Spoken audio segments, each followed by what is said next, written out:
अभी हाल ही में नेटफ्लिक्स पर एक फिल्म रिलीज हुई, नाम है लीव द वर्ल्ड बिहाइंड। आजकल अच्छी फिल्में बहुत कम बन रही है और ये उन अच्छी फिल्मों में से एक है। कहानी कुछ इस तरह है कि एक परिवार न्यूयॉर्क के लॉन्ग आइलैंड पर छुट्टियां बिताने चला जाता है और अगले ही दिन सब कुछ बदल गया। सिर्फ उनके लिए नहीं बल्कि करोड़ों लोगों के लिए। यह कहना भी गलत नहीं होगा कि जिस दुनिया को वो जानते थे वो बिल्कुल उलट जाती है। फिल्म में काफी कुछ राज रखा गया है जो हमें उलझन में डाल देता है। हमें ये पूरी कहानी बस कुछ लोगों के नजरिए से दिखाई जा रही है, बल्कि हम ऑडियंस को भी ऐसे ट्रीट किया जाता है जैसे हम भी इस कहानी का हिस्सा हो। चलिए आगे देखते हैं क्या है इस फिल्म में। चैनल को सब्सक्राइब करना ना भूले। शुरुआत होती है तो सबसे पहले हमें पृथ्वी दिखाई जाती है, फिर अमेरिका जहां सूरज उग रहा था। एक आम दिन से ही सब शुरू हुआ। अब हम कहानी के अंत तक एक परिवार के साथ जुड़े रहेंगे, क्ले सैनफोर्ड का परिवार, जिसमें वो, उसकी पत्नी अमेंडा और 2 बच्चे रोज और आर्ची है। इन लोगों के बारे में जानना जरूरी है। क्ले एक प्रोफेसर है और न्यूयॉर्क एक यूनिवर्सिटी में पढ़ाता है। बहुत शांत इंसान है, गुस्सा जल्दी नहीं आता, अपनी पत्नी और बच्चों से बहुत प्यार करता है। मगर अमेंडा बहुत गुस्सैल और लोगों से नफरत करने वाली औरत है। चिड़चिड़ापन, लोगों से बदतमीजी करना, लोगों पर शक करना, जल्दी गुस्सा आना, ये सभी अच्छी बातें अमेंडा में थी और वो एक एडवर्टाइजमेंट कंपनी में काम करती थी। इनकी छोटी बेटी रोज एक मासूम सी बच्ची है जो आजकल फ्रेंड्स सीरीज का लास्ट सीजन देख रही है। आर्ची चूंकि बड़ा है और प्यूबर्टी के लेवल पर है, इसलिए उसमें कुछ गलत बातें हैं और अक्सर वो अपनी छोटी बहन को तंग करता रहता है। बाकी ये एक साधारण सा परिवार है। तो आज के दिन जब क्ले की आंख खुलती है, अमेंडा पहले ही जाग चुकी थी। आज वो थोड़ी सी अलग थी। क्ले से कहती है कि आज सुबह जब मैं जागी, खिड़की से बाहर देखा लोगों को, तो मेरे मन में ख्याल आया क्यों ना हम कहीं छुट्टी पर चले जाए। इसलिए मैंने लॉन्ग आइलैंड पर एक घर बुक किया है, हम वहीं जाने वाले हैं। और तुम्हें इसलिए नहीं बताया कि अगर मैं बुकिंग करूं तो तुम मुझे मना नहीं कर सकोगे। बेचारा क्ले क्या कहता, वो मान जाता है।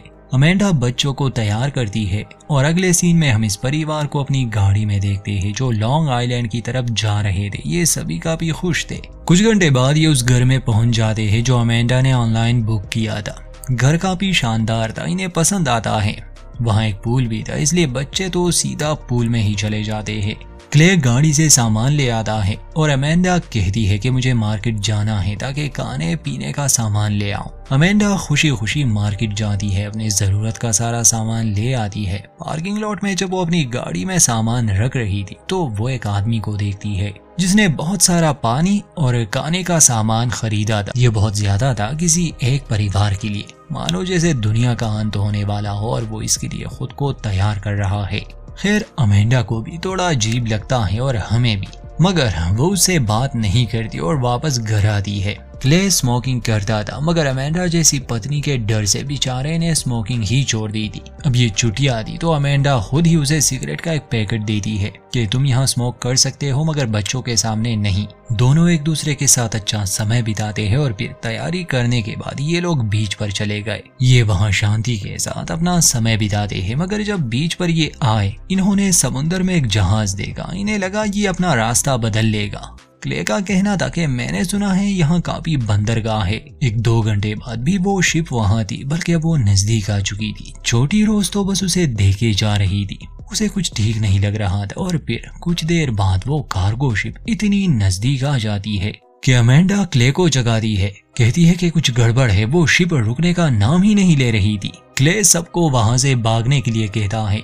बीच पर हंगामा मच गया। वो जहाज बीच पर ही रुक जाता है, मानो जैसे कोई उसे कंट्रोल कर ही नहीं रहा। इस अजीब से हादसे के बाद बीच को खाली कर दिया गया। क्ले वहां के एक गार्ड से इस बारे में पूछता है तो जवाब में वो कहता है कि शायद नेविगेशन सिस्टम में कोई खराबी आई होगी। ऐसे और भी जहाजों के साथ हुआ है। ये लोग सीधा घर आते हैं।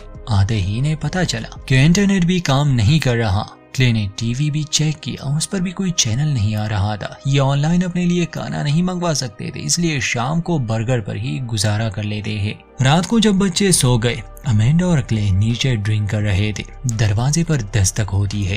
एक लम्हे के लिए ये लोग डर जाते हैं। दरवाजा खोलने पर इनके सामने स्कॉट नाम का एक आदमी और उसकी बेटी रूथ खड़े थे। इन्हें हैरानी हुई क्योंकि किसी अजनबी का यहाँ आना बड़ा अजीब था। स्कॉट बताता है कि असल में ये घर हमारा है, आपने मुझे ही मेल किया था। वो अमेंडा का नाम जानता था मगर दोनों की बात नहीं हुई थी, इसलिए अमेंडा को शक था। स्कॉट कहता है कि क्या हम अंदर आ सकते हैं। क्ले उसे अंदर आने देता है। स्कॉट बताता है कि हम शहर में रहते हैं मगर वहाँ ब्लैकआउट हो चुका है, पावर जा चुकी है। मैं ऊंची बिल्डिंग में रहता हूँ, मैंने घुटने का ऑपरेशन किया है, सीढ़ियाँ नहीं चढ़ सकता, इसलिए हम यहाँ आए। मुझे पता है आप लोग छुट्टियाँ बिताने आए हैं, आपने पैसे दिए हैं, हम आपको जाने के लिए नहीं कह रहे, हम भी यहाँ रहना चाहते हैं और आप फिक्र ना करें, हम बिल्कुल भी आपको परेशान नहीं करेंगे, हम बेसमेंट में सो लेंगे और मैं आपको पैसे भी दे दूंगा। वो $1000 क्ले को वापस करता है। खैर क्ले को तो उन पर कोई शक नहीं था मगर अमेंडा इतनी आसानी से मानने वाली नहीं थी। क्ले तैयार था कि अगर ये इनका घर है तो जरूर ये लोग यहाँ रह सकते हैं, मगर अमेंडा कहती है कि नहीं, मुझे अजनबियों के साथ रहने में दिक्कत है, हम आपको यहाँ रहने की इजाजत नहीं दे सकते। इस बार स्कॉट की बेटी रूथ थोड़ी भड़क जाती है, कहती है कि ये हमारा ही घर है। अमेंडा और क्ले अकेले में बात करते हैं। अमेंडा को शक था, अजीब अजीब से ख्याल उसके मन में आ रहे थे, मगर क्ले बताता है कि ये लोग मुसीबत में हैं, मुझे नहीं लगता वो हमें नुकसान पहुंचाने आए हैं। स्कॉट ने इनके सामने एक कैबिनेट को भी खोला था तो क्ले कहता है कि अगर ये इनका घर नहीं होता तो भला वो इसे खोल सकता था क्या, उसके पास चाबी थी। अमेंडा गुस्सा करती है कि घर में उनकी एक भी तस्वीर नहीं, वो झूठ बोल रहे हैं, घर उनका नहीं, वो गलत इरादे से यहाँ आए होंगे। क्ले समझाता है कि मैं उनसे बात करता हूँ, अगर मुझे थोड़ा सा भी शक हुआ तो मैं उन्हें जाने के लिए कह दूंगा। एक बार फिर से ये दोनों उनसे बात करते हैं। स्कॉट बहुत अच्छे से पेश आता है। अमेंडा कहती है कि ठीक है, मुझे अपनी आईडी दिखाओ, मगर एक समस्या आती, स्कॉट अपना वॉलेट कहीं छोड़ आया था। खैर बाकी उसकी बातों से तो ऐसा नहीं लग रहा था कि वो कोई सन की पागल है, बल्कि अंदर ही अंदर वो काफी घबराया हुआ था। तभी रूथ टीवी चलाती है जिस पर आपातकालीन प्रसारण चल रहा था। हर चैनल पर यही था। स्कॉट ने जैसा कहा कि शहर में ब्लैकआउट हुआ है, यहाँ इंटरनेट का काम ना करना, टीवी पर कोई खबर नहीं, ये सभी बातें इन्हें उलझन में डाल देती है। खैर एक बात तो साबित हो गई कि सच में कोई गड़बड़ है, इसलिए स्कॉट और उसकी बेटी को वहाँ रहने दिया जाता है। हालांकि रूथ इस बात से गुस्सा थी, कहती है कि हम अपने ही घर में नौकरों की तरह रह रहे हैं, कल क्या ये हमसे झाड़ू पोछा भी करवाएंगे। सिर्फ स्कॉट को अंदाजा था कि क्या हुआ है, मतलब उसे शक था। स्कॉट असल में साइबर सिक्योरिटी में था। अगली सुबह रोज अपनी माँ को जगाती है, कहती है कि मुझे फ्रेंड्स सीरीज का आखिरी एपिसोड देखना है, इंटरनेट काम नहीं कर रहा, आप कुछ करें इस बारे में। उसके जाने के बाद अमेंडा जैसे ही अपना फोन देखती है, उसे कुछ न्यूज अलर्ट्स आई थी। जैसे ही वो क्ले को दिखाने वाली थी वो गायब हो जाती है। खैर क्ले का कहना था कि शायद किसी ने सब कुछ हैक कर लिया है, मगर अमेंडा को एक ही बात की फिक्र थी, वो ये कि उनके घर में 2 अजनबी है। कॉफी पीने के बाद क्ले अमेंडा से कहता है कि मैं मार्केट जाता हूँ, शायद वहाँ कोई मुझे बता सके ये सब क्या हो रहा है। रूथ और स्कॉट जागते हैं। क्ले का पूछते हैं तो अमेंडा बताती है कि वो मार्केट गए हैं। वो न्यूज अलर्ट्स के बारे में बात करती है। ये सुनकर स्कॉट थोड़ा सा चौंक जाता है। अमेंडा पूछती है कि क्या हालात बेकाबू हो रहे हैं, तो स्कॉट मुस्कुराता है कि नहीं, मुझे यकीन है सब कुछ ठीक हो जाएगा। असल में वो इन्हें डराना नहीं चाहता था। वो एक कंप्यूटर वायरस के बारे में बताता है जो साल 2000 में बना था। उसने कई कंपनियों को करोड़ों का नुकसान कर दिया था। बाद में पता चला कि ये काम फिलीपाइंस के 2 लड़कों का है। तो हो सकता है कि अभी जो हो रहा है ये बात इतनी बड़ी नहीं हो, शायद सिस्टम में कोई खराबी हो। हमें ज्यादा इसके बारे में सोचना नहीं चाहिए। चाहे स्कॉट उन्हें हिम्मत ही क्यों ना दे रहा था, मगर हालात बता रहे थे कुछ ठीक नहीं। स्कॉट की पत्नी और रूथ की माँ प्लेन से कहीं जा रही थी, तो स्कॉट को और रूथ को उनकी भी चिंता थी क्योंकि सारे सिस्टम तो काम नहीं कर रहे। रोज जब बाहर थी तो उसे ढेर सारे हिरन दिखाई दिए, सैकड़ों की तादाद में। ये होना काफी अजीब था क्योंकि जानवर ऐसा बर्ताव नहीं करते। खैर स्कॉट अपने एक पड़ोसी के घर जाने के लिए निकल गया। घर का बुरा हाल था, सामान बिखरा पड़ा था और कोई ताबी नहीं। और क्ले जब रास्ते में था तो जीपीएस ने काम करना छोड़ दिया था, जिस वजह से वो रास्ता भटक जाता है। वो घबराया हुआ था। फिर वो वापस गाड़ी में बैठ जाता है। तब उसे एक घबराई हुई औरत नजर आई जो स्पेनिश में बात कर रही थी। फिल्म में इसे ट्रांसलेट नहीं किया गया, मगर इंटरनेट पर इसकी ट्रांसलेशन मिल जाती है। ये औरत बताती है कि वो अपने घर का रास्ता भटक चुकी है। पिछले 2 दिन से उसने किसी भी इंसान को नहीं देखा, उसे किसी को कॉल करनी है। एक तो क्ले को उसकी बात समझ नहीं आ रही थी, ऊपर से वो इतनी घबराई हुई थी कि क्ले उसकी कोई मदद नहीं करता और उसे वहीं छोड़कर वो निकल गया। थोड़ी देर बाद उसे एक प्लेन की आवाज आई। क्ले पीछे देखता है तो उस प्लेन से लाल रंग का कुछ गिर रहा था। वो गाड़ी भगाता है, मगर असल में वो प्लेन पेपर्स गिरा रहा था, लाल रंग के पेपर्स, जिस पर पारसी में कुछ लिखा था। वहाँ स्कॉट जब अपने पड़ोसी के घर आता है, वो तो उसे नहीं मिलता, मगर उसे पता था कि उसके पास एक सैटेलाइट फोन है, इसलिए वो फोन ले लेता है। बच्चे इस सब से अनजान थे, इसलिए वो जंगल में चले जाते हैं। अमेंडा और रूथ पूल के करीब बैठी थी। बच्चों को जंगल में केबिन नजर आया। दोनों अंदर जाते हैं। रोज अपने भाई को वो बात बताती है जब उसने बहुत सारे हिरन देखे थे, मगर उसका भाई इन बातों को सीरियस नहीं लेता, बल्कि उसे डराने के लिए वो एक कहानी सुनाता है। जब ये दोनों वापस आ रहे थे तो आर्ची को एक कीड़ा काट लेता है। स्कॉट उस सैटेलाइट फोन को ट्राई करता है, मगर वो काम ही नहीं कर रहा था। और कुछ देर पहले हमें अंतरिक्ष में दिखाया गया कि अमेरिका का सैटेलाइट अपनी दिशा बदल लेता है। शायद यही वजह है कि अब स्कॉट के हाथ में जो फोन था वो काम नहीं कर रहा। वो बीच पर चला गया जहां समुद्र के किनारे एक प्लेन क्रैश हो चुका था और हर तरफ लाशें थी। दिल दहला देने वाला एक मंजर था। अजीब था कि वहाँ कोई जिंदा नहीं था, कम से कम जख्मी तो होने चाहिए थे। तभी स्कॉट को एक और प्लेन दिखा जो सीधा इस ओर आ रहा था। स्कॉट समझ जाता है कि ये भी यहाँ क्रैश होने वाला है। जान बचाकर वो भागने लगा। प्लेन सीधा समुद्र के किनारे क्रैश हो जाता है और पानी की एक बड़ी लहर की वजह से स्कॉट गीला हो गया। ये सब अपनी आंखों से देखने के बाद उसे समझ आ गई कि सच में हालात काबू से बाहर है। वो घर आता है, मगर अपनी बेटी को सच नहीं बताता कि उसने एक प्लेन को क्रैश होते हुए देखा। गीला होने का कारण वो पूल में गिरना बताता है। वो रूथ को सूखे कपड़े लाने भेजता है और अमेंडा को कहता है कि सैटेलाइट फोन काम नहीं कर रहे। सब कुछ बंद हो भी जाए तो भी सैटेलाइट फोन काम करते हैं। अमेंडा को यकीन नहीं आ रहा था, इसलिए स्कॉट बताता है कि मैंने एक प्लेन को अपनी आंखों से गिरते हुए देखा। बच्चे अभी भी बाहर थे। तभी इन्हें एक आवाज सुनाई दी, एक तेज आवाज। इन्हें अपने कानों पर हाथ रखना पड़ा। अमेंडा को बच्चों की फिक्र थी, इसलिए वो जंगल की तरफ चली जाती है। खैर बच्चे उसे मिल गए, वो उन्हें एक घर ले आती है। सब ठीक थे, मगर क्ले अभी तक घर नहीं आया था। आर्ची का कहना था कि पता नहीं वो आवाज किस चीज की थी, पर मैंने कान सही से बंद नहीं किए थे और अब मुझे काफी अजीब लग रहा है। अमेंडा बच्चों को कमरे में भेज देती है और स्कॉट से पूछती है कि बता वो क्या था, तुम्हें इस सब की जानकारी है? स्कॉट बताता है कि ये किसी प्लेन की आवाज नहीं हो सकती, ना ही ये कोई बम था। ये किसी तरह का सोनिक हथियार हो सकता है। अभी कुछ कह नहीं सकता। अमेंडा उस पर भड़क जाती है कि कुछ देर पहले तो तुम बड़े बड़े अंदाजे लगाकर मुझे डरा रहे थे। उसे एक क्ले की फिक्र थी। कहती है कि कुछ भी ठीक नहीं, शायद हमें बाथटब में पानी भरना चाहिए। पता नहीं ये सब कब तक बंद रहेगा।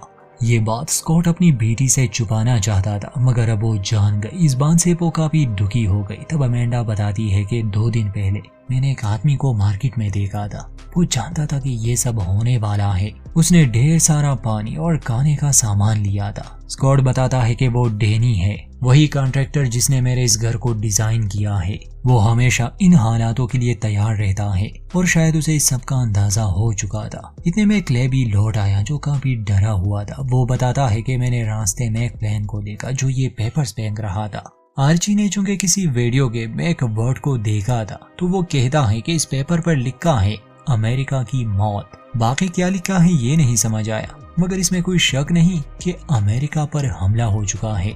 किसने किया नहीं पता, मगर हालात ठीक नहीं थे। जान बचाने के लिए अमेंडा और क्ले अपने बच्चों को लिए वापस से शहर जाने का फैसला करती है। स्कॉट उन्हें सलाह देता है कि ऐसा मत करो, शहर के हालात बदतर होंगे, तुम लोगों को यहीं रुकना चाहिए, यहाँ सुरक्षित रहोगे तुम। अमेंडा और क्ले उसकी बात नहीं मानते और हाईवे के लिए निकल जाते हैं, मगर वहाँ ढेर सारी टेस्ला कार्स जो ब्रांड न्यू थी एक दूसरे से टकरा चुकी थी। उन्होंने रास्ता ब्लॉक कर दिया था, उसमें कोई भी नहीं था। वो ऑटो मूड पर थी। उन गाड़ियों की वजह से पूरा रास्ता बंद था। और तब अमेंडा को रियलाइज होता है कि सिस्टम में गड़बड़ी की वजह से ये यहाँ आकर रुकती है। वो जल्दी से गाड़ी में बैठ गई क्योंकि और भी कार्स इस तरफ आ रही थी। ये लोग खुद को बचाने में सफल रहे। अब कोई और चारा नहीं था, इसलिए ये वापस स्कॉट के घर में आते हैं।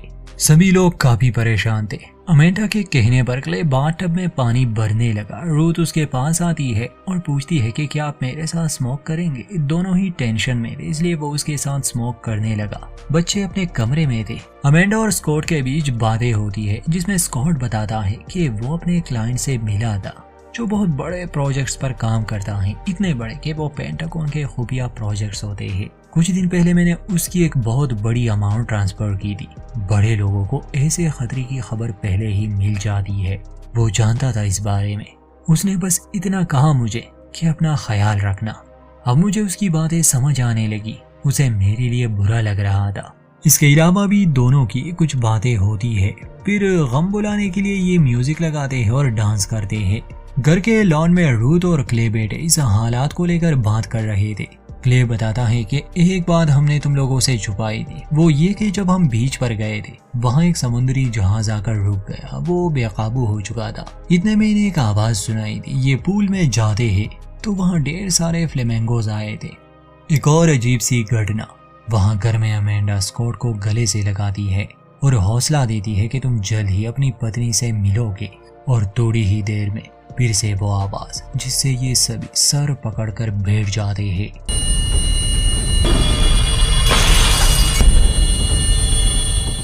कुछ देर बाद वो आवाज बंद हो गई, मगर अब सभी को काफी डर लग रहा था। इसलिए क्ले का परिवार एक ही बेड पर सो जाता है और रूथ अपने पिता के साथ। रात को छोटी रोज, जिसे नींद नहीं आ रही थी, वो अपनी माँ से कहती है कि मैं इंतजार करते करते थक गई। सुबह इससे भी खतरनाक हालात थे। जब ये उठते हैं तो आर्ची के दांत गिरने लगे। अमेंडा और क्ले बहुत घबरा जाते हैं। वो समझ ही नहीं पा रहे थे कि हो क्या रहा है और वो क्या करे, क्योंकि मदद के लिए तो वो कॉल भी नहीं कर सकते थे। रोज भी कहीं चली गई थी, इन्हें मिल नहीं रही थी। स्कॉट बताता है कि वो आदमी डैनी, जिसे तुमने पार्किंग लॉट में देखा था, वो यहाँ पास में ही रहता है। मुझे यकीन है उसके पास काफी सामान है और हो सकता है कि उसके पास आर्ची के लिए कोई मेडिसिन भी मिल जाए। रूथ अपने पिता से नाराज थी कि वो उसे छोड़कर दूसरे लोगों की मदद कर रहा है, मगर स्कॉट वादा करता है कि वो 1 घंटे में लौट आएगा। आर्ची को लिए स्कॉट और क्ले डैनी के घर जाते हैं। ये दरवाजे पर दस्तक देते हैं। डैनी के हाथ में गन थी। वो इन दोनों से कहता है कि वहाँ दूर अपनी गाड़ी के साथ खड़े रहो, फिर बात करेंगे। स्कॉट हैरान था क्योंकि डैनी उसका दोस्त हुआ करता था और अब वो पूरी तरह से बदल चुका था, मानो जैसे जिंदा रहने की एक जंग शुरू हो चुकी हो। स्कॉट उनसे मदद मांगता है। क्ले बताता है कि मेरे बेटे को कुछ हो गया है, वो उल्टियां कर रहा है और उसके दांत गिर रहे हैं। डैनी बताता है कि दांत गिरना कोई बड़ी बात नहीं है, ये और भी जगहों पर हो चुका है। ये तेज आवाज जो बार बार सुनाई देती है, ये सीधा दिमाग पर असर करती है। मैं तुम्हारी कोई मदद नहीं कर सकता, चलो जाओ यहाँ से। बल्कि मैं तो हैरान हूँ कि तुम लोग अपने घरों से कैसे निकले। स्कॉट पूछता है कि ये तुम कैसी बातें कर रहे हो, हम दोस्त हैं। डैनी कहता है कि वो सब पुरानी बातें हैं, अब हालात बदल चुके हैं स्कॉट, हम पर हमला हो चुका है, ये एक युद्ध है और मुझे जो सही लगता है मैं वही करूंगा। मुझे अपने परिवार को सुरक्षित रखना है और तुम्हें भी। क्ले कहता है कि भला हम कहाँ जाए, कौन हमारी मदद करे। स्कॉट और डैनी में बहस छिड़ जाती है। दोनों एक दूसरे पर बंदूक तान देते हैं, मगर क्ले उनके बीच आता है, दोनों को समझाता है। डैनी से विनती करता है कि प्लीज हमारी मदद करो, मेरी जगह आप होते तो क्या करते, मैं पैसे देने को भी तैयार हूँ। तो डैनी कहता है कि जब सरकार ही नहीं रहेगी तो पैसों का क्या फायदा। खैर अंत में वो मदद तो करता है। जाने से पहले वो बताता है कि ये काम कोरियंस का है या फिर चाइनीज का। अमेरिका ने इतने सालों में काफी दुश्मन बना लिए और वो सब एक हो गए। क्ले उसे वो पेपर दिखाता है। उनका मानना था कि ये ईरान का काम हो सकता है। जो भी हो, किसी के पास भी सही जानकारी नहीं थी। डैनी बताता है कि फोन्स बंद होने से पहले मेरे दोस्त ने सैन डिएगो में हुए ऐसे ही एक घटना का जिक्र किया था, मगर वहाँ जो पेपर्स गिराए गए थे वो चाइनीज में थे। खैर स्कॉट, क्ले और आर्ची वापस से कार में बैठ जाते हैं। जाने से पहले स्कॉट क्ले से पूछता है कि मुझे बताओ, क्या तुम मेरे साथ हो, मुझे ये जानना है। क्ले पूछता है कि तुम ऐसा क्यों पूछ रहे हो, तो स्कॉट समझाता है कि मुझे शक पहले से ही था कि ऐसा कुछ होगा। आजकल के दौर में अगर किसी देश को खत्म करना हो तो 3 चालों वाला एक दाव खेलना होगा। पहली चाल, किसी भी देश की सरकार को अगर तोड़ना हो तो उन्हें आइसोलेट कर दो, उनके कम्युनिकेशन और ट्रांसपोर्ट को पूरी तरह बंद कर दो, अपने निशाने को लाचार बना के दुनिया से तोड़ दो। और जो हुआ हमने देखा। फिर दूसरी चाल में गुप्त हथियार का इस्तेमाल होगा और गलत जानकारी से उन्हें इतना डराओ कि वो एक दूसरे पर ही शक करने लगे। हर कोई अलग अलग कहानियां बनाने लगेगा, डर का एक माहौल बन जाएगा, यानी उनका निशाना और भी कमजोर हो जाएगा दिमागी तौर पर। वो अपनी रक्षा नहीं कर सकेंगे। जहां पर दुश्मन या हमले की वजह नहीं दिखेगी वहां लोग एक दूसरे के ही दुश्मन बन जाएंगे। अगर ये दो चालें कामयाब हुई तो तीसरी चाल खुद ही एग्जीक्यूट हो जाएगी। क्ले पूछता है कि तीसरी चाल क्या है, तो स्कॉट जवाब देता है कि गृह युद्ध और दुश्मन के लिए युद्ध का अंत, क्योंकि तब सरकारें टूट चुकी होगी, कोई कानून नहीं रहेगा। और ऐसा ही हो रहा था। वहां दूसरी तरफ हम रूथ और अमेंडा को जंगल में देखते हैं, जो रॉस को ढूंढने निकले थे। वो भी उस केबिन में पहुंच जाते हैं जहां अमेंडा और रूथ के बीच थोड़ी बहस हो गई। फिर उन्हें बाहर से आवाज सुनाई दी। रूथ बाहर आती है तो वहां ढेर सारे हिरन थे जो उसके सामने खड़े थे। अमेंडा चीखते चिल्लाते हुए उनके सामने आती है, जिससे वो हिरन भाग जाते हैं। फिर अमेंडा का ध्यान शहर पर जाता है जहाँ बम धमाके हो रहे थे। पूरी तरह से जंग का एक माहौल बना हुआ था। लोगों के चिल्लाने की आवाजें आ रही थी, यानी कि ये लोग एक सुरक्षित जगह पर थे अभी के लिए। शहर में लोगों ने एक दूसरे को ही मारना, लूटना और बलात्कार शुरू कर दिया होगा, क्योंकि जब कानून टूट जाता है तो यही सब होता है। फिल्म के अंत में हमें रोज दिखाई जाती है। उसने पहले घर देखा था, वो वहां आई थी। स्कॉट ने इसका जिक्र भी किया था कि मेरे पड़ोसियों के पास शायद बंकर हो। रोज को वो बंकर मिल चुका था। वो अंदर जाती है जहाँ उसे ढेर सारा खाना, पावर सोर्स, एक DVD प्लेयर, बहुत सारी फिल्में, सीरीज मिल गई, जिसमें फ्रेंड्स सीरीज भी थी। रोज ने आखिरी एपिसोड नहीं देखा था, इसलिए वो आखिरी एपिसोड देखने बैठ जाती है और यहीं पर फिल्म का अंत। बस इतना ही दोस्तों। इसमें पूरी जानकारी नहीं, मगर हो सकता है डैनी और स्कॉट की बात सही हो। बहुत से देशों ने मिलकर अमेरिका पर हमला किया होगा। शायद वो उन्हें पूरी तरह से मिटाना चाहते हैं। बाकी हिरन का दिखना, जानवरों का अजीब बर्ताव, ये शायद किसी गुप्त हथियार की वजह से हुआ होगा, जिससे नेविगेशन सिस्टम खराब हो गया। और चूंकि जानवर भी अर्थ के मैग्नेटिक फील्ड को इस्तेमाल करके माइग्रेशन करते रहते हैं, तो शायद वो बिगड़ गया। बाकी सब आपने कहानी में जान लिया। युद्ध काफी डरावनी चीज है, चाहे वो जहां भी हो। उम्मीद करते हैं हमारी एक्सप्लेनेशन आपको पसंद आई होगी। वीडियो अच्छी लगे तो लाइक करें, चैनल को सब्सक्राइब करना ना भूलें।